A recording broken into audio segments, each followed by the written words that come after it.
Playing video games is a popular pastime with college students. With the newly released Grand Theft Auto 5, the violence in this game is very apparent. So the question here is the violence in these type of games affecting their players in a negative or positive way? I like Grand Theft Auto just because you have the chance to kind of do things that you wouldn't normally be able to do in the real world. You get the chance to drive really nice cars, you get the chance to rob banks, you get the chance to use crazy weapons. It's a real good way of experiencing things that you probably wouldn't ever get the chance to experience. Grand Theft Auto is played from a third-person perspective in an open-world environment, allowing the player to interact with the game world at their leisure. While many might believe these violent games are frowned upon, Santoro believes otherwise. I'd have to agree that Grand Theft Auto is a violent video game. I mean, most of the stuff that you do in it involves shooting and killing and drugs and sex, and I mean, to the most extent, I do believe that it's a violent video game, but I don't think that correlates in the real world. I think we see violence and sex and drugs just about anywhere we look nowadays, whether it be on the TV, whether it be in real life, whether it be, on the news even. So Grand Theft Auto is just kind of an extension of those type of things, and once we realize that they're not real, I think that they don't have any effect on us and they don't correlate to us actually making actions. I would say that it actually stops me from doing these actions because I get the chance to play them out in a fake environment, and I would no longer want to do that in a realistic environment.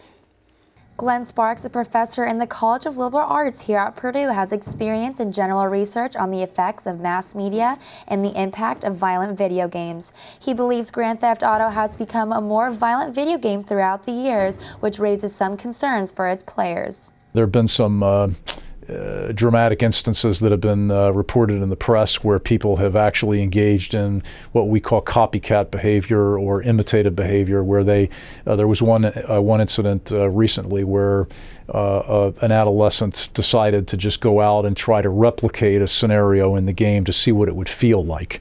And so he got into an automobile and just started going around and shooting, Video games in general provide both positive and negative impacts on players. Video games can provide social interaction with other players or can create an addictive personality. I think you play games like FIFA and it gives you a competitive ambition. You want to beat your best friend. You want to, strive to get better at something. And I mean, that's kind of like a real life trait to have, is you want to be competitive. You want to work harder. You want to try and beat somebody else. And I mean, I think that's a very positive trait, but I mean, there definitely does take away from free time and social time, and sometimes people choose video games over, their real life. Addiction to video games, that is, playing games so much that it begins to disrupt other activities, take you away from other important things, and a person has a sense in which they're out of control of regulating their time, some of those things that go along with addiction. That's a more negative effect that's a little more general, let's say. And we do know there is a lot of attention that has been given to the possibility that violent video games can affect a person's tendency to become aggressive.